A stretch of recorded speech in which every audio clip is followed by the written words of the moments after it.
Assalamualaikum dan salam sejahtera. Anda bersama saya, Hafizul Hussain, untuk bicara DR pada malam ini. Minggu lalu kita tidak bersiaran memberi laluan khas kepada sambutan Hari RTM ke-75 tahun. Namun hari ini, 8 April 2021, kembali bersama saya menemani anda dalam tempoh 1 jam ini di saluran berita RTM, dan juga anda boleh tonton secara dalam talian di Facebook Berita RTM dan juga melalui telefon pintar anda ataupun tablet anda menerusi RTM Klik yang boleh dimuat turun secara dalam talian secara percuma untuk anda tonton tajuk yang sangat memberi manfaat dan juga memberi penjelasan penuh kepada anda berkenaan dengan vaksin. Baik, sebelum itu, seperti biasa kita mulakan dulu perkembangan terkini COVID-19 setakat hari ini 8 April 2021, di mana kita melihat kepada kes jangkitan hari ini masih lagi mencatatkan 4 angka, iaitu 1,285 kes, di mana melibatkan kes import 17 kes yang mendapat jangkitan di luar negara. Dan juga kes sembuh baru juga 4 angka, 1,175, dan kini angka sembuh berjumlah 95.64%. Manakala duka cita dimaklumkan ada 4 lagi kematian, menjadikan jumlah keseluruhan kematian 1,308 kes. Dan seterusnya kita ingin melihat negeri mana yang masih lagi mencatatkan kes tertinggi, iaitu Selangor 374, diikuti Sarawak 211, Kuala Lumpur 120, Pulau Pinang 162 dan juga Johor 101, kemudian Kuala Lumpur 120. Ada beberapa negeri yang masih mencatatkan 3 angka yang perlu diberi perhatian dan juga perlu mengikut SOP yang telah ditetapkan. Dan juga ada negeri-negeri yang sudah pun mencatatkan penurunan, dan juga seperti biasa ada naik, kejap esok mungkin tiada, hari esok mungkin ada. Jadi pentingnya SOP yang perlu ikut walaupun vaksinasi fasa pertama ketika ini hampir selesai, dan juga anda perlu terus mendaftarkan diri anda untuk menerima vaksin COVID-19 menerusi aplikasi My Sejahtera. Dan ini yang kami ingin tekankan kepada anda, kerana kita ingin melihat kepada laporan yang dikeluarkan oleh Menteri Kesihatan Datuk Seri Dr. Adham Baba, mengatakan bahawa mereka yang mendaftar semakin menurun ketika ini ataupun semakin perlahan.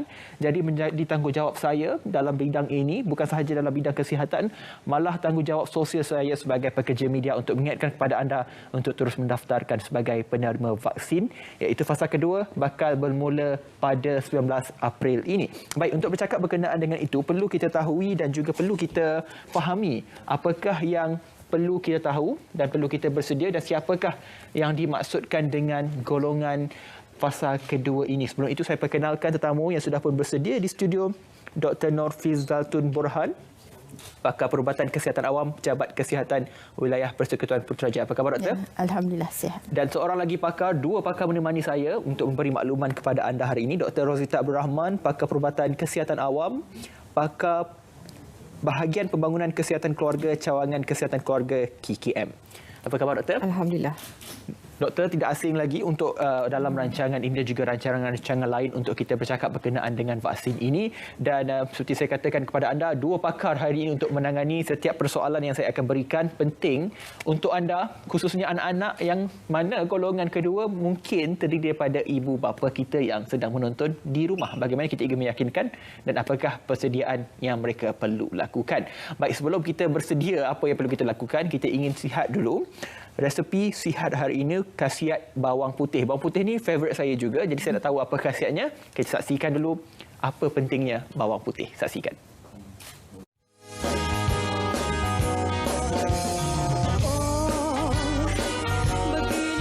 Assalamualaikum semua.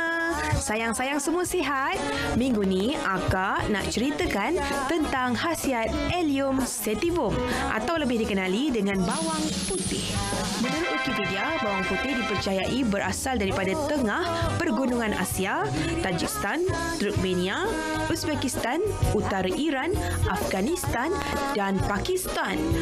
Berapa banyak tan lah. Okey, belum ada maklumat mengenai tanaman bawang putih dibuat di Malaysia kerana tanaman ini kurang sesuai di Malaysia yang mempunyai iklim lembap dan banyak hujan. Bawang putih ini banyak khasiat tahu. Jom Akak ceritakan. Akak tahu tak, di Malaysia semua bangsa menggunakan bawang putih dalam masakan harian, terutamanya masyarakat Cina, dan menjadi satu kemestian. Khasiat bawang putih memang diketahui sangat berguna untuk kesihatan manusia kerana membantu dalam membunuh parasit, membantu dalam sistem pernafasan, perbaikan memperbaiki sistem penghadaman dan kandungan tenaga yang rendah. Ia telah digunakan semenjak 510 sebelum Masihi di China sebagai tumbuhan sihat untuk kesihatan manusia.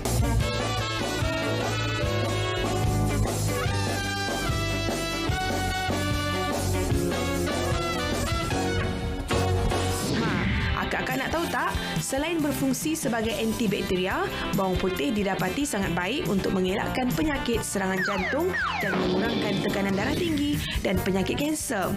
Menjadi satu budaya di Korea di mana orang-orang tua memakan bawang putih mentah di kebun dan kuil. Kajian saintis juga mendapati bahawa bawang putih mampu mengurangkan penyempitan kolesterol pada saluran darah dalam kardiovaskular manusia. Satu lagi kajian lain menyatakan bawang putih dapat mengurangkan kandungan gula dalam badan dan mengurangkan batuk. Bawang putih juga digunakan hampir di setiap makanan dan masakan Malaysia. Sebelum digunakan sebagai ramuan, bawang putih dihancurkan dengan ditekan dengan sisi pisau sebelum dihiris halus dan ditumis dengan sedikit minyak goreng.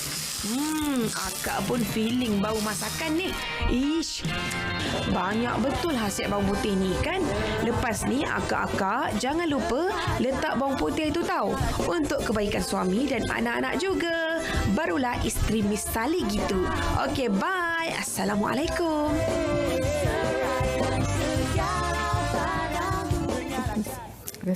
Baik, apalah guna masakan tanpa bawang putih? Apalah bicara DR tanpa dua pakar kita pada malam ini untuk kita bercakap berkenaan dengan pentingnya vaksinasi, dan kini hampir memasuki fasa kedua yang bakal bermula 19 April. Tidak lama sahaja lagi. Jadi saya difahamkan juga, yang dimaklumkan oleh Kementerian Kesihatan Malaysia, bahawa tarikh tertemu janji untuk suntikan pertama sudah pun dimaklumkan kepada mereka yang sudah pun mendaftar di MySejahtera. Dan tajuk pada malam ini ada tu, vaksinasi golongan berisiko, apa yang perlu kita ketahui. Baik, elok saya mulakan bersama dengan Dr. Rosita terlebih dahulu, pakar perubatan kesihatan awam, bahagian pembangunan kesihatan keluarga, cawangan kesihatan keluarga. Ini penting ni untuk kita katakan kerana golongan ataupun fasa kedua ini melibatkan mereka golongan OKU, ibu bapa kita misalnya, dan juga komorbiditi ataupun mereka yang terdedah kepada sakit dan sebagainya.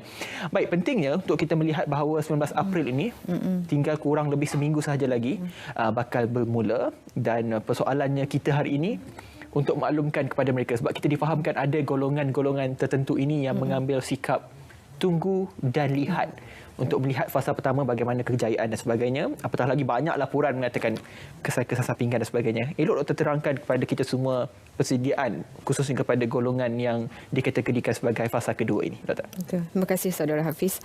Okey, seperti kita sedia maklum, pelaksanaan fasa 2 akan bermula tidak lama lagi untuk golongan warga emas berumur 60 tahun ke atas, golongan yang mempunyai penyakit komorbiditi, yang mempunyai penyakit darah tinggi, kencing manis, dan juga golongan OKU, ya. Apa yang perlu dilakukan, ya? Sebab kita Kementerian Kesihatan dengan kerjasama MOSTI telah mewawarkan. So sebenarnya mudah saja, ya. Kita tak boleh lengah-lengahkan perkara ini untuk kita bersetuju untuk menerima suntikan vaksin. Pertama sekali kita perlulah berdaftar. Setakat ini ada 3 medium atau 3 cara yang kita gunakan untuk proses pendaftaran golongan untuk fasa 2, ya. Pertama, menggunakan aplikasi MySejahtera. Ya. Yang kedua, menggunakan laman sesawang. Laman sesawang www.vaksincovid.gov.my. Yang ketiga, melalui talian hotline iaitu 1-800 888 828. Cantik nombor tu. Ya, cantik nombor tu. So, setakat ini mereka-mereka yang telah berdaftar, golongan-golongan yang saya sebutkan tadi, yang warga emas, golongan yang mempunyai komorbiditi dan juga golongan OPU, ada yang telah berdaftar dan mereka telah pun menerima notifikasi janji temu bermula 5 April yang lalu. So, bila telah mendaftar dengan MySejahtera, kita akan akan diberi notifikasi janji temu sekurang-kurangnya 14 hari, ya. 14 hari sebelum tarikh jemput sebenar. So, mereka menerima notifikasi itu perlu confirmkan yang mereka setuju untuk tarikh yang telah ditetapkan tersebut. So, selepas pada itu, sekiranya kita telah confirmkan kita setuju dengan tarikh yang telah diberi itu, kita perlu kita akan terima sama ada pesanan ringkas ataupun melalui MySejahtera peringatan. Kita akan diberi peringatan 3 hari sebelum tarikh janji temu dan juga sehari sebelum. Ada 2 peringatan untuk kita bersedia. Kadang-kadang kita lupa kan. Seterusnya bila kita dah bersetuju, of course lah di hari temu janji tu kenalah datang ke klinik kan, sebab bila kita dah setuju untuk terima vaksin pada tarikh yang telah kita setuju itu, bekalan vaksin telah dihantar ke pusat pemberian vaksin. So, siapa yang bersetuju untuk terima pada tarikh tersebut wajib datang ke tempat pemberian vaksin yang telah ditetapkan dalam sama ada MySejahtera ataupun yang telah diberi melalui kita punya pegawai yang talian hotline tadi ataupun telah diberi lawan sesawang tadi. So, kena datang supaya kita nak elakkan pembaziran. Kita tak nak vaksin kita ni, kita susah nak dapat, kita negara Malaysia berebut dengan negara lain untuk dapatkan bekalan kan. Vaksin pun ada tempoh dan sebagainya. Ada tempoh. Sedang kata doktor nak mengatakan kepada kita jangan ponting pada temujanji yang telah diberikan oleh pihak KKM untuk menerima vaksin dan sebagainya. Difahamkan doktor juga sedang menunggu suntikan kedua tidak lama lagi. 19 dan kita beralih kepada seorang lagi doktor yang kita lihat di sini ada badge. Kalau anda dapat lihat, saya telah divaksin dan juga doktor sudah pun selesai suntikan kedua. Alhamdulillah, apa perasaan ataupun apa yang rasa boleh kongsikan kepada kita sebelum saya tanya soalan seterusnya ni? Selepas dos kedua dah komplit dos tu, alhamdulillah lah. Saya alhamdulillah kini tidak ada orang kata kesan sampingan yang teruk lah. Orang kata selalunya dos yang kedua tu akan lebih memudaratkan, tapi betul. Alhamdulillah untuk saya yang pertama je, yang kedua alhamdulillah saya sihat, tak ada apa-apa. Baik, tak ada demam, tak ada itu ada pengalaman. Sebenarnya penting untuk saya tekankan kepada anda kerana ini adalah contoh bahawa tidak ada kesan sampingan yang begitu serius yang ditakutkan. Kebanyakan laporan yang menyebabkan golongan seterusnya ini, iaitu golongan warga emas OKU, menjadi takut untuk terima sebenarnya. Namun penting untuk kita terangkan kenapa golongan kedua ini diletakkan sebagai golongan kedua terpenting selepas Barisan Harapan dan pentingnya untuk terima secepatnya dan impaknya kepada masyarakat secara keseluruhannya, doktor. Okey.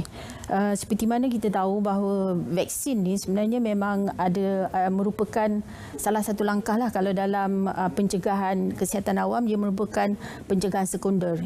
Yang pencegahan primer memang kita dah sedia maklum, kita dah wawarkan supaya amalkan 3W, elakkan 3S, patuh pada SOP. Jadi intervensi menggunakan vaksin ini merupakan pencegahan sekunder. Jadi memang orang kata apa, vaksin ni kita seperti mana kita tahu bahawa ramai, kalau mengikut kajian mobility survey kita pun memang ramai yang ada penyakit kencing manis, darah tinggi, dan yang menyedihkan ada yang tidak tahu mereka ada penyakit itu. Jadi inilah salah satu langkah yang mana kita ingin supaya golongan berisiko ni diberi vaksin. Sebab kita tahu bahawa vaksin ni memang insya-Allah dapat mengawal penularan penyakit. Okay. Dan kita tahu impak dia adalah pertama ke atas diri sendiri. Maknanya kita dapat mencegah daripada penyakit. Yang keduanya kesan tu pada ahli keluarga kita dan juga kepada masyarakat keseluruhannya. Jadi di sini apa yang kita harapkan, Kementerian Kesihatan mengharapkan supaya apabila sebahagian besar daripada rakyat Malaysia lah, termasuk golongan berisiko ni, apabila diberi imunisasi, maka kita cuba mendapat satu peringkat yang kita panggil imuniti kelompok ataupun dalam bahasa Amerikannya herd immunity. Jadi bila sebahagian besar telah menerima vaksin ni, jadi kita dengan adanya kesan itu, maka mereka yang golongan berisiko tetapi tidak layak untuk menerima vaksin akan turut sama menerima kesan kebaikannya itu. Itu dia punya. Dan juga ibu bapa penting kat rumah. Selalu saya dengar ada baca dekat Facebook, ada ibu bapa mereka kata, selagi kau tak suntik kau jangan balik kampung. Dia kata itu penting juga, sebab walaupun nampak macam kasar bunyi, tapi penting untuk semua menerima. Sebab itu pentingnya ataupun tema yang digunakan, lindung diri, lindung semua. Baik, elok saya sambung persoalannya berkenaan dengan, kita bercakap tentang warga emas dan juga mereka yang punya penyakit ataupun komorbiditi ini. Ramai yang mungkin tidak faham dan keliru apakah yang dimaksudkan dengan komorbiditi satu, dan juga sakit yang bagaimana, sebab doktor menyebutkan tentang kencing manis, darah tinggi dan sebagainya. Konsep penerimaan itu bagaimana kepada mereka yang sakit, dan ada tak sakit-sakit tertentu yang memang langsung tidak boleh diterima vaksin ini? Okey, seperti mana kita sedia maklumlah. Comorbidity ini adalah golongan mereka yang ada penyakit. Sama ada satu jenis, dua jenis dan sebagainya. Jadi mereka ni memang berisiko sebab bila kita ada penyakit, maka tahap imuniti kita selalunya akan rendah. Jadi kita lebih terdedah untuk mendapat jangkitan penyakit-penyakit yang biasa. Apatah lagi dengan keadaan COVID sekarang ni kan. Jadi kita ada penyakit-penyakit tertentu, okey, yang mana pakar-pakar telah pun mengenal pasti. Terutamanya yang pertama sekali, kalau kita ada sejarah alahan yang teruk. Itu memang totally tak boleh. Maknanya apabila kita ada alahan teruk yang hingga kita terpaksa masuk hospital dan kadang kita kena diintubasi, masuk dalam ICU. Jadi itu memang orang kata kontraindikasi lah, memang tak boleh. Penyakit-penyakit lain tu selalunya apa yang kita nasihatkan pada sakit-sakit kita ialah sebelum mereka nak datang untuk mendapatkan vaksin, mereka berbincang dulu dengan pakar yang merawat mereka, okey. Tanya keadaan mereka, adakah mereka pada ketika itu sesuai dan layak untuk mendapat suntikan vaksinasi ini. Itu penting. Baik, saya nak tanya juga persoalan namun kejap lagi kita berehat seketika berkenaan dengan keraguan ramai pihak ini, Dr. Rosita, berkenaan dengan penerima vaksin berkesan ataupun tidak. Sedangkan kita hanya ketika ini menerima Pfizer-BioNTech dan juga Sinovac daripada China. Dah ada juga urut-urut mengatakan yang lain ini tak selamat dan sebagainya. Penting untuk kita maklumkan kepada anda semua. Dan sekiranya anda ada persoalan, boleh terus saja ajukan di Facebook Berita RTM untuk saya tanyakan terus kepada doktor. Mungkin ada persoalan yang anda ingin tanyakan dan juga saya ada banyak gugusan soalan juga untuk saya tanyakan kepada doktor. Baik, tadi kita gantung satu soalan berkenaan dengan keyakinan ramai pihak, terutamanya golongan yang dikategorikan sebagai yang boleh diterima vaksin pada fasa kedua, iaitu golongan OKU, warga emas ataupun golongan rentan yang kita katakan ini, dan juga mereka yang mempunyai penyakit ataupun comorbidity ini yang perlu disegerakan. Namun Dr. Rosita, kita lihat, saya katakan tadi, ramai yang masih takut, sedangkan kita sudah pun terbukti Pfizer-BioNTech dan juga Sinovac tidak ada masalah. YB Khairy Jamaluddin tidak pun mengatakan ada sebarang masalah dan sebagainya. Penting juga doktor dan juga pihak KKM secara keseluruhannya untuk meyakinkan mereka ini daripada menerima satu pemahaman yang mungkin sedikit terpesong dan juga tidak jelas ataupun tidak sahih berkenaan dengan keberkesanan yang kita ada ini. Betul. Okey, Kementerian Kesihatan mengakui terdapat sekolongan individu yang ragu-ragu, tak sure betul ke boleh ambil kan. First kali kita kena pergi kepada hukum. Saya rasa ini antara persoalan ramai juga. Bolehkah ambil vaksin ni? Kan? So kalau kita rujuk kepada Majlis Musyawarah Khas Jawatankuasa Muzakarah Majlis Kebangsaan bagi Hal Ehwal Agama Islam yang telah bersidang pada tahun lepas lagi pada 3 Disember 2020 telah ditetapkan bahawa hukum penggunaan vaksin COVID-19 adalah harus dan wajib wajib diambil oleh golongan seperti mana yang telah ditetapkan oleh kerajaan. Maksud di sini kerajaan telah ditetapkan fasa 1 golongan barisan hadapan, fasa 2 golongan berisiko tinggi OKU warga emas, fasa 3 selebihnya yang berumur 18 tahun ke atas. Itu pertama dari segi hukum. Terdapat juga golongan yang macam pertikaikan berkenaan dengan vaksin ini selamat ke tak. So kita perlu ingat di sini di Malaysia kita ada peraturan tertentu. Sebagai contoh, vaksin yang telah digunakan sekarang, vaksin Pfizer-BioNTech dan Sinovac, dia telah diluluskan pendaftaran oleh pihak berkuasa kawalan dadah di Malaysia melalui penilaian telah dilakukan oleh badan regulatory yang sebenarnya di Malaysia ni kita panggil badan regulatory farmasi negara, sangat powerful. Ini telah dinyatakan oleh WHO juga, Pertubuhan Kesihatan Dunia. So penilaian itu dah dilakukan secara teliti berdasarkan kriteria dan prosedur-prosedur tertentu. Itu dari segi vaksin kita ni kita kata selamat. Dan untuk golongan berisiko mereka perlu ambil sebab seperti dinyatakan oleh Dr. Fizatul tadi, mereka sistem pertahanan badan mereka lemah disebabkan penyakit yang mereka hadapi dan mereka juga adalah kalau kita tengok statistik kita dengar setiap hari kematian adalah tinggi di kalangan mereka yang berisiko tinggi dan berumur lebih daripada 60 tahun dan ke atas. Itu sebab mereka perlu ambil. Sementara saya tanyakan kepada doktor berkenaan dengan golongan warga emas. Kebanyakan mereka ini berada di luar bandar, kita faham. Mak ayah saya juga di luar bandar. Kadang-kadang mereka ini tidak mendapat satu set informasi yang jelas. Dan menjadi tanggungjawab KKM juga. Bukan sahaja bertanggungjawab kepada menyuntik vaksin dan sebagainya, tapi untuk menyampaikan maklumat supaya mereka percaya dan juga sedar akan program yang sedang dijalankan ini. Mungkin ada jawapannya berkenaan dengan ini. Okey, sebenarnya dari segi perkongsian maklumat Itu sebab program imunisasi COVID-19 kebangsaan ini kita nyatakan dia adalah bukannya inisiatif Kementerian Kesihatan saja. Kementerian lain, badan-badan bukan kerajaan, NGO, pihak swasta perlu membantu. Sebagai contoh, kalau saudara Hafiz punya ibu bapa berada di luar bandar, mereka mungkin tiada akses internet.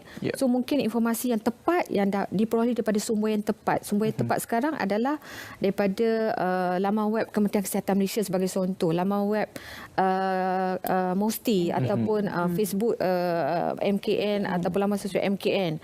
And then kita juga ada informasi daripada laman web portal myhealth.gov.my daripada Kementerian Kesihatan yang setiap hari akan update infografik terkini berkenaan dengan kes COVID-19 dan juga maklumat berkenaan vaksin, macam cara nak mendaftar macam mana. So and then melalui individu tertentu yang kita lantik sebagai advocator ataupun community education program, di dalam komuniti kita ada juga wakil penduduk kampung yang akan membantu ibu bapa ataupun golongan yang for example yang tiada saudara mara atau yang tinggal berasingan daripada anak-anak kan. Mereka juga mengalami masalah macam mana nak daftar MySejahtera sebagai contoh.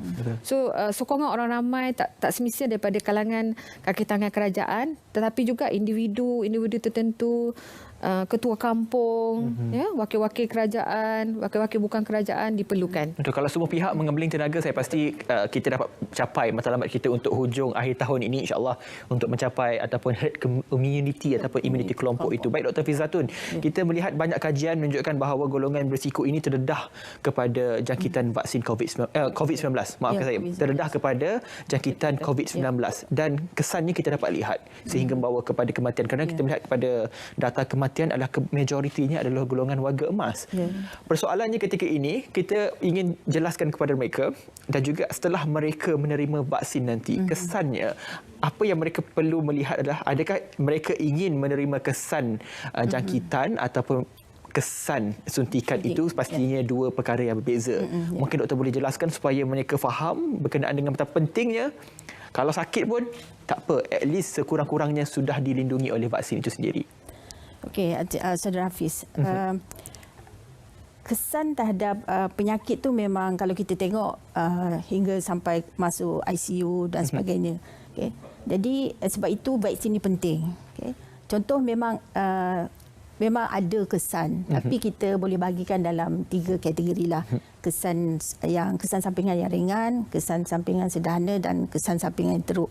Macam kesan sampingan yang ringan ni contoh macam sakit di tempat suntikan. Okay, mungkin ada bengkak sikit. Lepas tu mungkin akan ada rasa loya.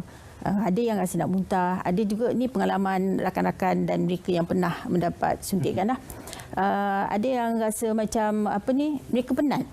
Okay. Sebab itu selalunya kita nasihatkan sehari sebelum menerima vaksin ni seeloknya rehatkan diri dulu. Sebab nanti kita tak pasti adakah penat tu disebabkan aktiviti kita sehari sebelum tu ataupun disebabkan oleh vaksin.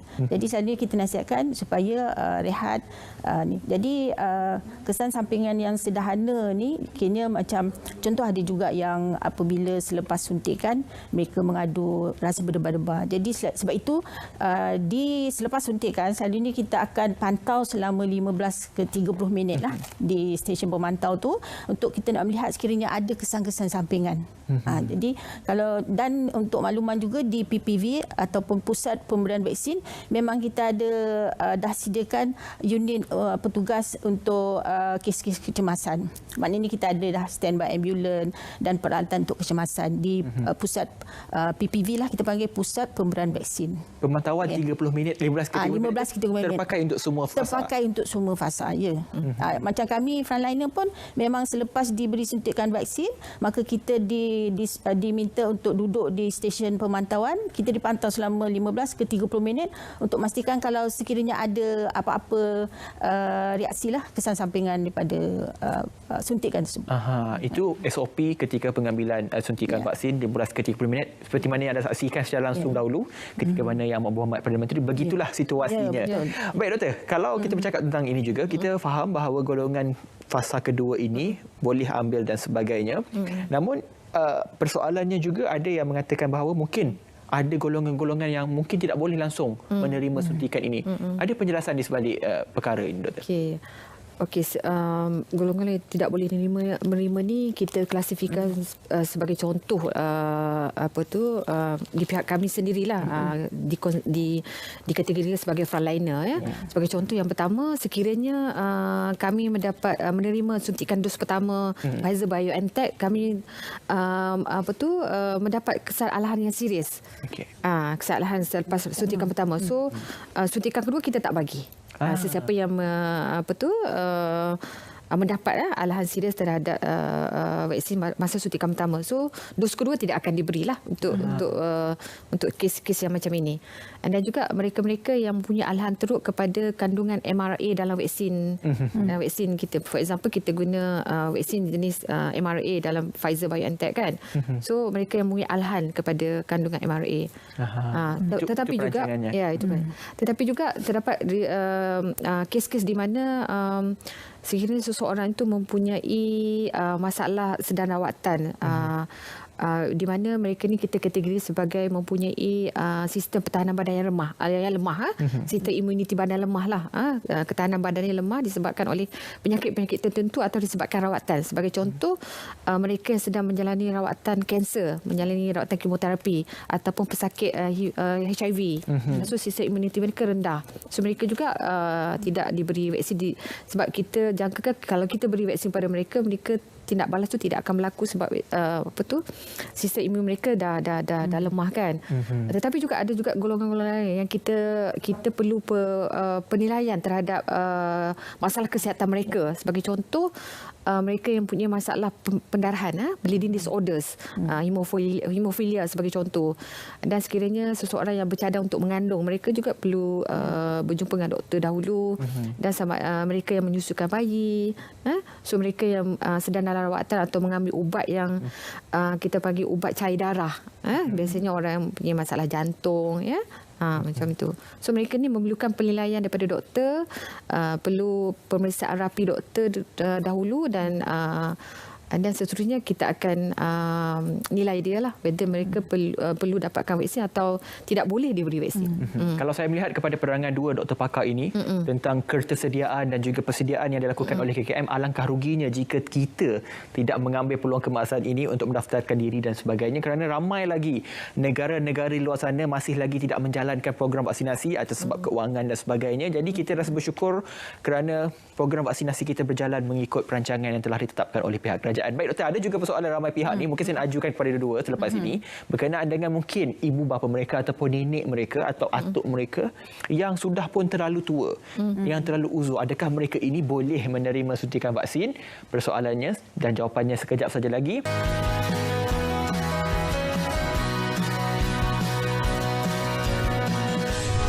Kita dah masuk ke fasa vaksin. Kita haraplah ketua-ketua ni dapat memberi penerangan di peringkat bawah tentang kepentingan vaksin, tentang apa patutnya kenapa kita patut vaksin, tentang vaksin itu selamat, tentang pentingnya kita buat pendaftaran untuk vaksin supaya kerajaan boleh buat persediaan yang rapi untuk kita memberi suntikan nanti kemudian.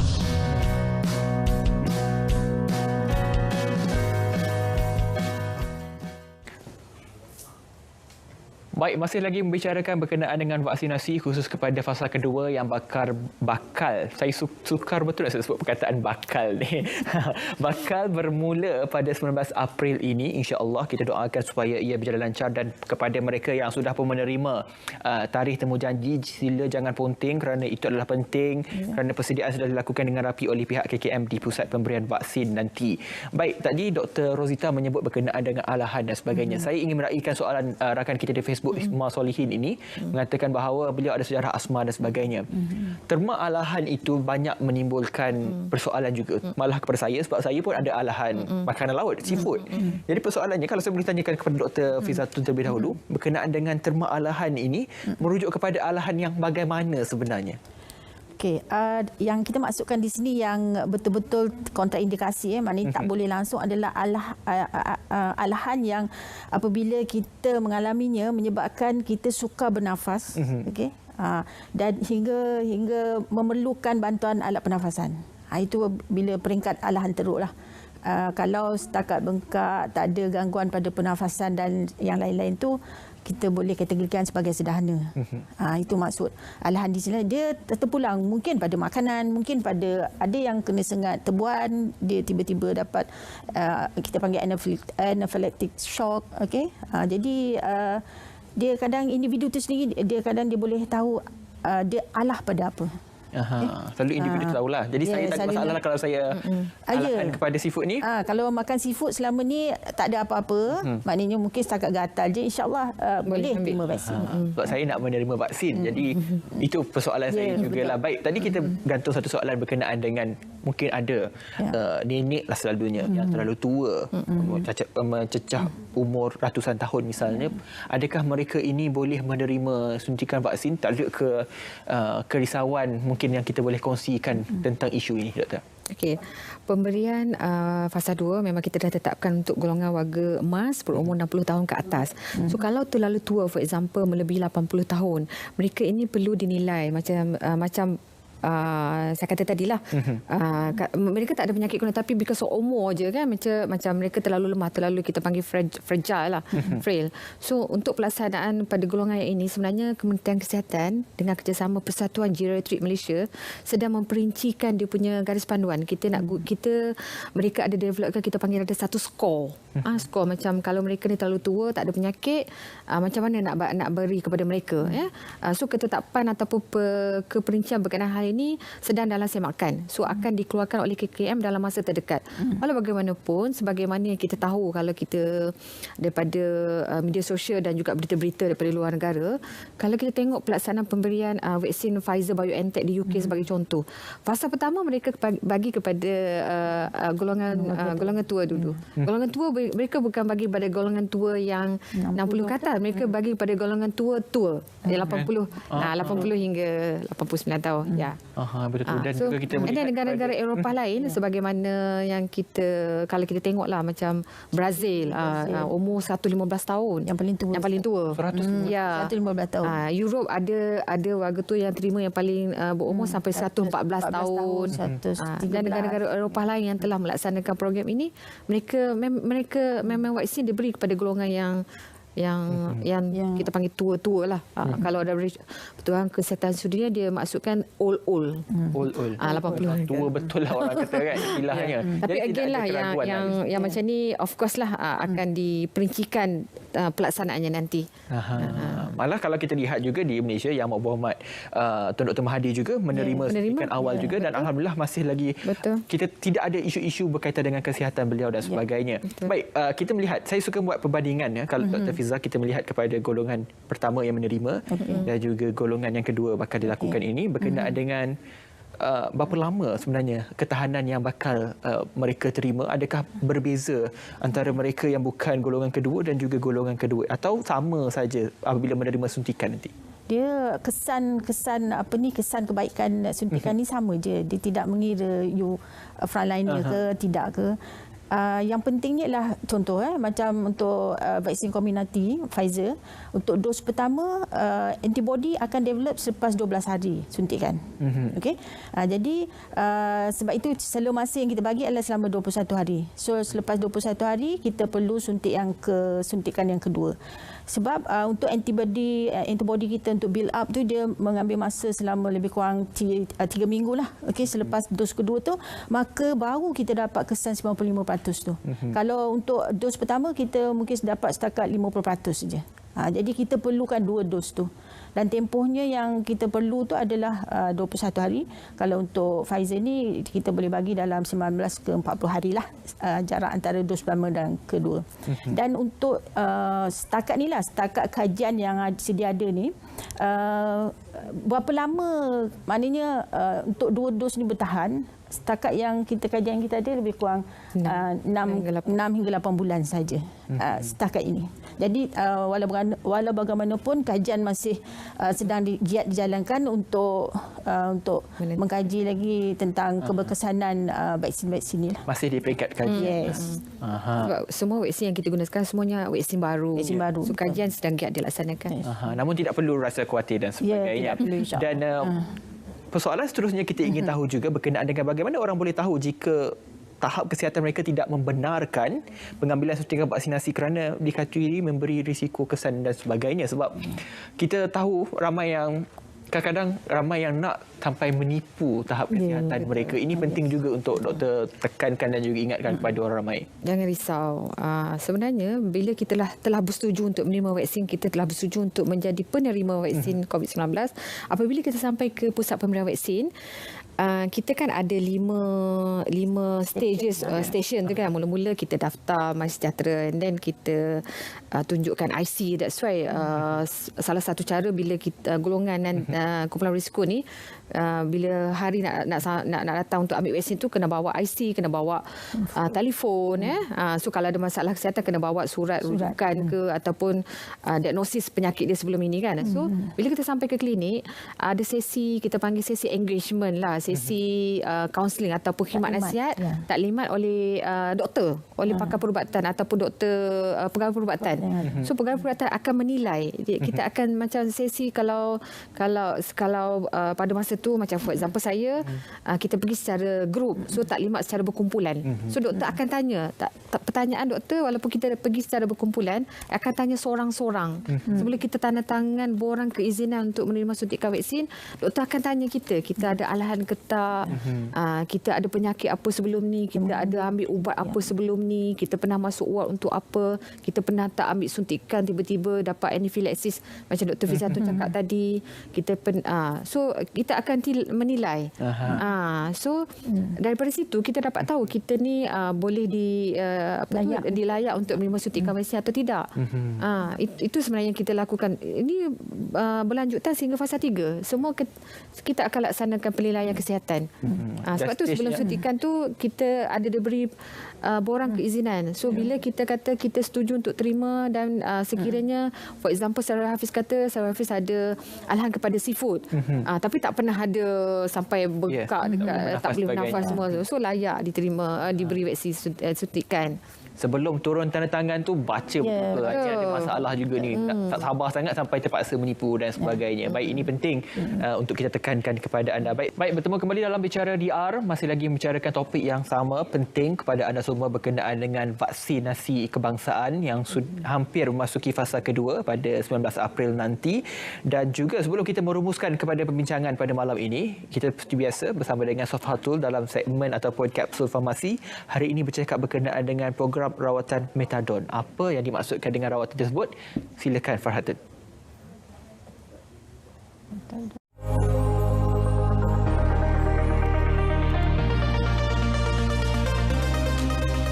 Hai semua, untuk episod kali ini saya akan kongsikan informasi berkaitan dengan program rawatan metadon.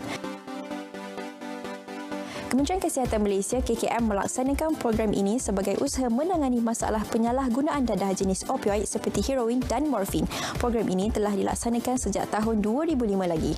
Metadon ialah sejenis ubat. Ia adalah daripada kategori opioid sama seperti dadah jenis heroin dan morfin, tetapi diklasifikasikan sebagai opioid sintetik. Secara teori, opioid dikelaskan dalam kategori ubat penekan iaitu depressant drug yang sering digunakan untuk memberi kesan analgesik bagi merawat kesakitan. Tetapi, opioid seperti heroin dan morfin sering kali disalahgunakan oleh kebanyakan penagih kerana kesan euforia iaitu rasa high dan sedatifnya iaitu rasa sangat mengantuk atau lalok. Metadon digunakan bagi menggantikan penggunaan dadah heroin dan morfin tanpa memberikan kesan euforia dan sedatif kepada pesakit yang mengambil rawatan metadon. Program ini dilaksanakan melalui pemberian ubat berpreskripsi iaitu sirap metadon di bawah penjagaan rawatan doktor yang bertauliah, dan kemudiannya ubat ini didispens dan perlu diminum dengan sempurna oleh pesakit di bawah pengawasan ahli farmasi yang terlatih. Metadon perlu diminum. Ia diambil setiap hari dalam bentuk cecair berkepekatan rendah sambil diawasi oleh ahli profesional kesihatan. Kaedah ini dikenali sebagai Direct Observation Therapy atau DOT. Selain DOT, rawatan metadon juga boleh diberikan secara dos bawa balik DBB. Namun DBB hanya diberikan kepada pesakit yang telah stabil, mematuhi kriteria yang telah ditetapkan dan dibenarkan oleh doktor. Metadon yang biasanya diambil pada waktu pagi membolehkan pesakit menjalani kehidupan seperti biasa tanpa gangguan gejala ketagihan. Jadi pesakit berpeluang untuk bekerja dan dapat menyesuaikan diri kembali dalam keluarga dan komuniti setempat. Pesakit boleh mendapatkan rawatan metadon di fasiliti kerajaan dan swasta Fasiliti kerajaan meliputi fasiliti KKM yang terpilih iaitu hospital atau klinik kesihatan, fasiliti di bawah agensi anti dadah kebangsaan AADK, fasiliti di hospital universiti dan juga di institusi penjara. Manakala di fasiliti swasta pula meliputi klinik atau hospital swasta yang mana terdapat beberapa fasiliti swasta ini berkolaborasi dengan KKM. Kepada pesakit yang mempunyai masalah penyalahgunaan dadah, kami di pihak KKM berbesar hati menjemput pesakit untuk melakukan saringan dan mendaftar sebagai peserta untuk menjalani rawatan metadon. Mana-mana pesakit warga negara boleh menghadirkan diri ke fasiliti rawatan yang berdekatan dan semua rawatan seperti pemberian sirap metadon dan kaunseling berterusan adalah diberikan secara percuma kepada pesakit yang memenuhi kriteria yang ditetapkan KKM. Jadi pesakit atau orang awam boleh menghubungi Pusat Panggilan Farmasi Kebangsaan National Pharmacy Call Center NPCC melalui talian 1-800-886722 dari Isnin hingga Jumaat jam 8 pagi hingga 5 petang kecuali cuti umum sekiranya terdapat sebarang pertanyaan lanjut berkaitan dengan ubat-ubatan. Masalah penyalahgunaan dadah ini dapat dikawal sekiranya semua pihak berkepentingan berganding bahu dan memainkan peranan masing-masing. Hentikan stigma dan persepsi buruk terhadap pesakit yang pernah menyalahgunakan dadah kerana ini boleh membantutkan proses pemulihan pesakit yang ingin kembali ke pangkal jalan. Semoga pemahaman yang lebih jelas berkaitan rawatan metadon ini bermanfaat kepada mereka yang memerlukan sebagai permulaan untuk berubah. Jauhi dadah, dadah musuh negara.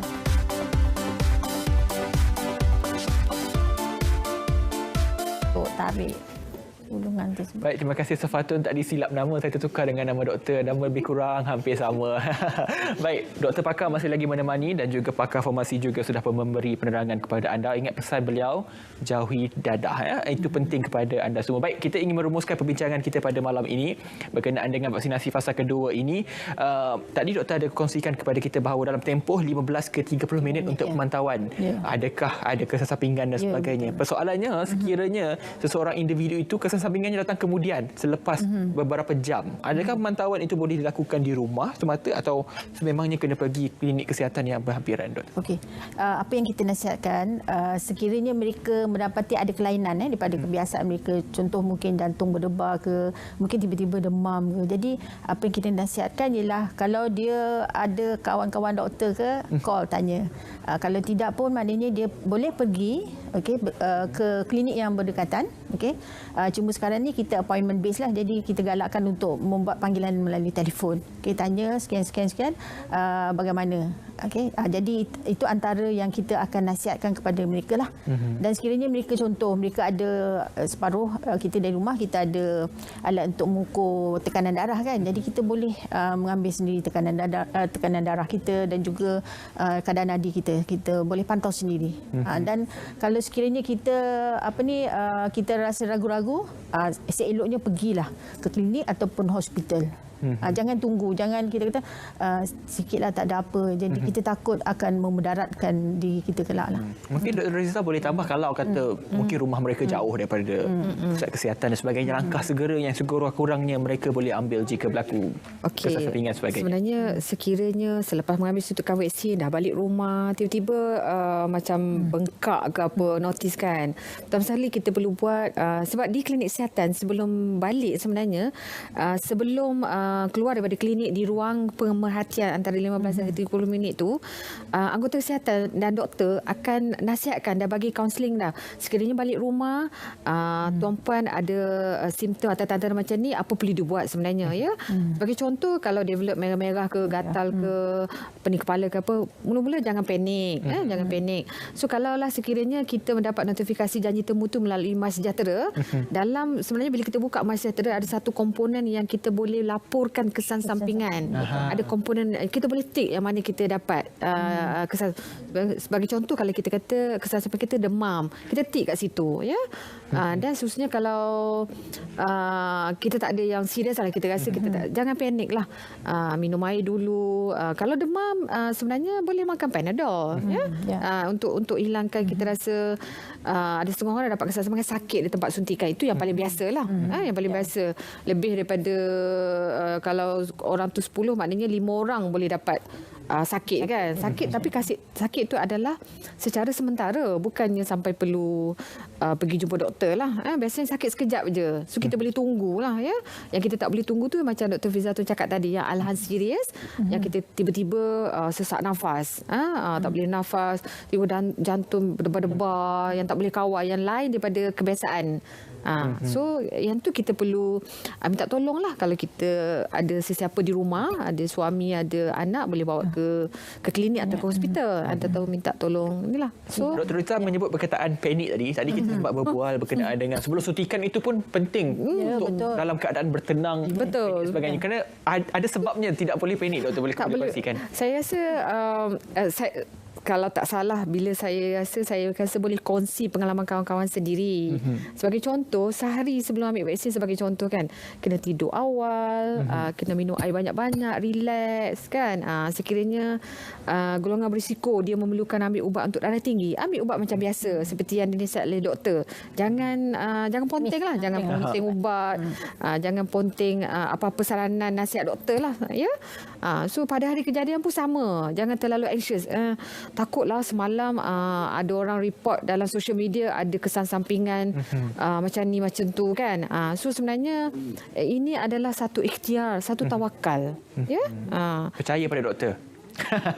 Dr. Fizatun memberi rumusan terakhir kita untuk memberikan penerangan pada awam dan juga golongan fasa kedua ini untuk yakin dan tampil menerima vaksin ini. Okey. Contoh macam di saya sendirilah. Saya telah pun dapat 2 dos yang lengkap. Okay. Alhamdulillah setakat ni tidak ada kesan sampingan. Jadi yang penting ialah kita kena yakin bahawa apa yang kerajaan buat tu adalah yang terbaik, akan cuba yang terbaik, dan tidak ada mana-mana kerajaan cuba untuk memudaratkan rakyatnya. Dan juga kita seperti Dr. Rozita cakap tadilah, maknanya kita kena bertenang bila besok nak dapat vaksin. Jangan kita buat kerja renyah, jangan kita main badminton sebelum tu, okey. Tapi macam pengalaman rakan-rakan kita ada yang selepas dah terima suntikan malam tu mereka dah boleh main badminton, okey, tak ada apa-apa. Jadi sebenarnya bergantung pada diri individu tu.